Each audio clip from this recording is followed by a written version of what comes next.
Nasilje nad muškarcima. Donosimo priču o čovjeku kojem je supruga lomila kosti, sve dok jednom nije rekao dosta je. 25. novembra je Međunarodni dan borbe protiv nasilja nad ženama. Nasilje nad ženama je povreda osnovnog prava žena i zakonom je zabranjeno.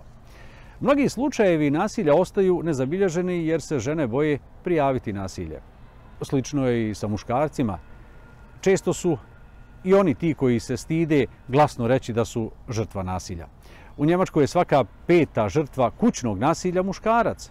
Tami Weissenberg je jedna od njih. Supruga ga je tukla godinama i zlostavljala. Znala mu je, kako kaže, i lomiti kosti. Jednog dana je rekao, sada je dosta. Evo njegove ispovijesti.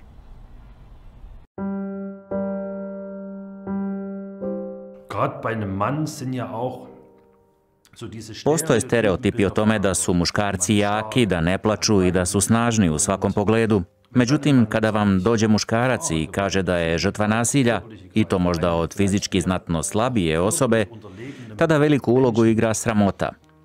I sam sam se bojao da s tom sramotom neću biti shvaćen ozbiljno. Tami Weissenberg je žrtva kućnog nasilja. Supruga ga je godinama zlostavljala. Sve je počelo kada su se uselili u zajednički stan.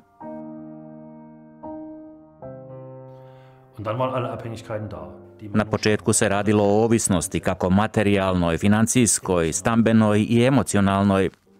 U jednom trenutku je rekla, sada ću zatvoriti vrata i reći ti što ja želim. Stvari su se počele razvijati relativno brzo. Otišli smo na odmor u jedan hotel. Kada smo došli, rekla je, neću odsjesti u ovom smeću. Želim razgovarati s vlasnikom hotela. Ja sam mu trebao čitati lekciju. Tada sam joj rekao, molim te, nemoj. Ona je odgovorila, hoćeš. Tada sam rekao, neću na to pristati. Onda je ona nakon toga pozvala vlasnika hotela i kroz otvoren prozor sam čuo kako viče na njega. Nakon toga je ušla u auto i rekla, nikada mi više nećeš zabiti nož u leđa. Nakon toga mi je opalila šamar. Bio mi je to dobar primjer i shvatio sam, ok, više to neću raditi. Nasilje je eskaliralo i postalo svakodnevica.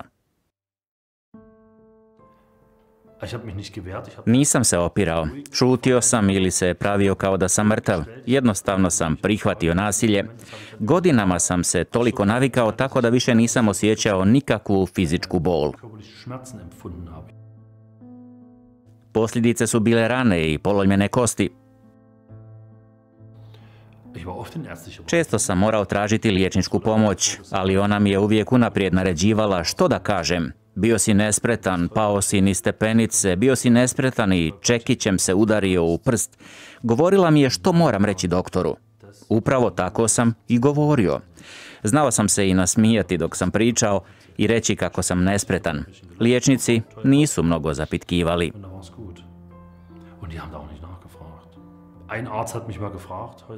Jednom me je doktor pitao je li možda riječ o nasilju u obitelji. Ja sam kimnuo glavom i počeo plakati, ali nakon toga se ništa više nije dogodilo. Ponekad sam poželio da to netko vidi, a zatim da me zgrabi i kaže, vidi što se događa. I onda zatvori vrata i kaže, na sigurnom si.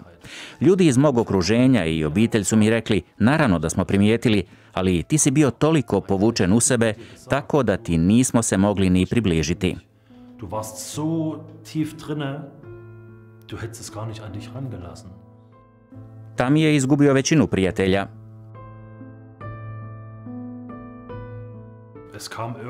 U jednom trenutku je tome došao kraj i to s bolovima u grlu. Ujutro sam krenuo na posao i vikao u autu, mrzim te, mrzim te. Vikao sam kao ranjena zvijer, a onda me je počelo boljeti grlo. Nakon toga sam želio kući. Put do kuće je ona pratila pomno i nadzirala me. Dok sam se vraćao kući, uglavnom sam morao s njom telefonirati. Morao sam je nazvati kada krenem i s njom razgovarati sve dok ne dođem kući.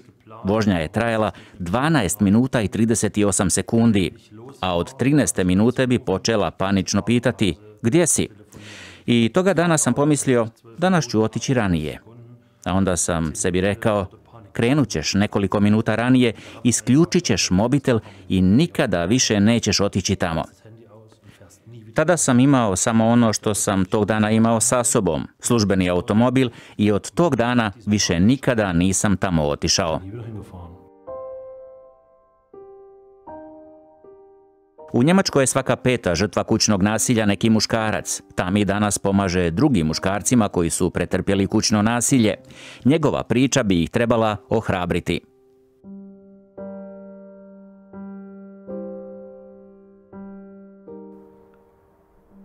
Kein Mensch schafft es, dich. Nitko te ne može potpuno slomiti. To je bio moj unutarnji nagon. To je to. To uvjerenje da vas nitko ne može slomiti. Nitko to ne može. Das schafft keiner, dich zu brechen. Das schafft keiner.